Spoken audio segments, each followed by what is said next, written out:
everyone! Welcome to our channel, Kitchen Pinoy. Today we are going to make some chicken ball. We have this roasted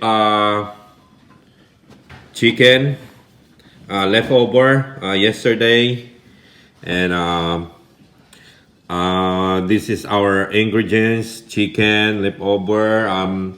Going to use garlic powder, egg, some scallion, sea salt, black pepper. Oh, it's empty. And I don't have baking powder, so I'm gonna use a pancake mix. So pancake mix is it's not gonna make any difference. So let's start cooking. And there you go. This is the chicken breast. I'm just gonna cut them into small pieces. Then I'm going to use my vintage sale fine mini pod processor.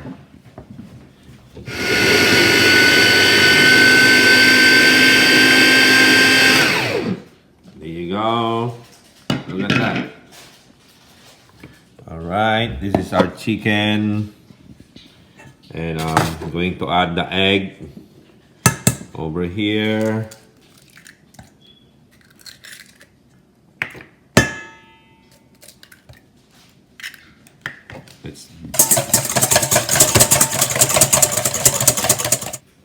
I'm going to add 1 teaspoon of salt to taste, and some garlic powder, a teaspoon of garlic powder para mabango, and some black pepper, 1 teaspoon.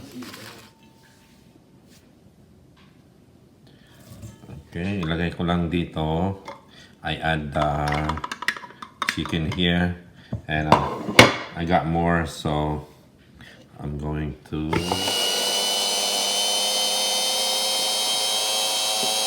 then ito we'll add some scallion or young onions, then add the scallion. Call this scallion or young onions. Okay, next I'm going to add a teaspoon of sugar. Just a little teaspoon. And we'll add 2 cups of flour. I don't have baking powder, so I'm going to use the pancake mix because it comes with a baking powder. If you are using a regular flour, 1 cup of flour, you can add 1 teaspoon of baking powder. So this one needs 2 cups of flour, so you need 2 teaspoons or 3 teaspoons is okay. Baking powder. ASUETE. This is for color. If you want to add some color, this is optional. Yan. 2 teaspoons of ASUETE. Then we'll add the 1 cup of water first, and let's mix first. Okay, let's mix it well. If you want to add chicken powder, you can add chicken powder. And this is it. It's done. I mix it well, incorporate all the ingredients, and we're going to set this aside for 10 minutes para makapag-rest muna siya. Yan. And meanwhile, we're going to cook yung sauce niya, yung special sauce niya. Simple lang yun, yung special sauce niya. Alright. And gagawa tayo ng sauce niya. This is the sauce. Ingredients, tapioca starch, or you can use cornstarch. I'm gonna need 1/3 cup.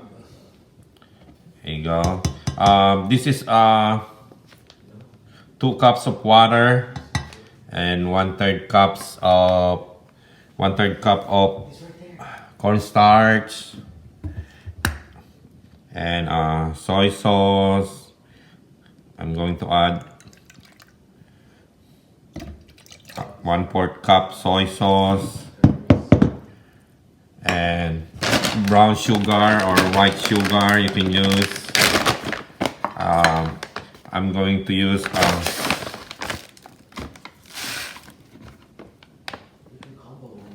maybe same thing, 1/3 cup. It depends on how sweet do you want here. And paminta or black pepper.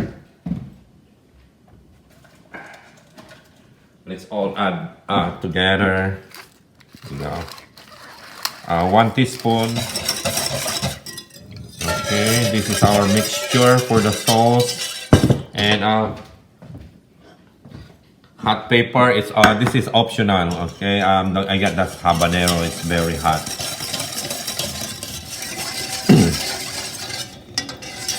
Okay, just mix it well on a medium heat.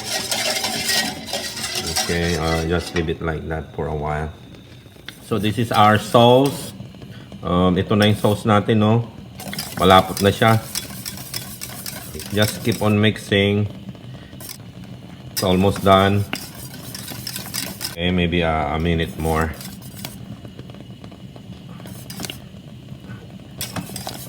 And now I am going to separate some.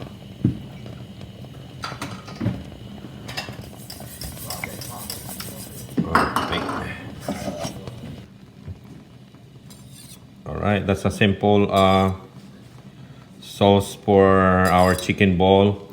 And I'm put back on the fire. And I'm going to add my chili powder. Pressed chili habanero. I want a hot one. Oh my god, I can smell it from here. Okay, that's our sauce. I'm going to cook this for like a minute. Start frying it. Deep fry. I'm going to use this cookie scooper. Medium heat only. That's our chicken ball.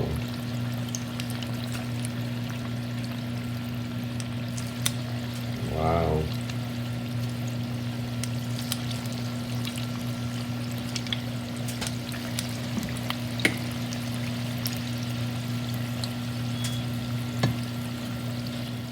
Okay, I'm only cooking this on medium-low heat. Look at that. Isn't it beautiful? Okay. It's almost done. So this is like 3 minutes already. Alright, so this is done. I cook it like almost 5 minutes on medium-low. Oh my god, smells so good.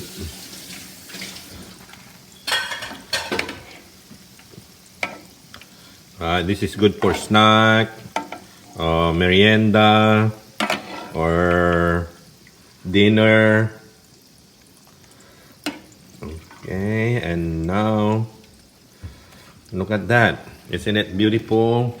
Chicken ball from leftover rotisserie chicken. So look at that. It's moist inside, soft. It's so good.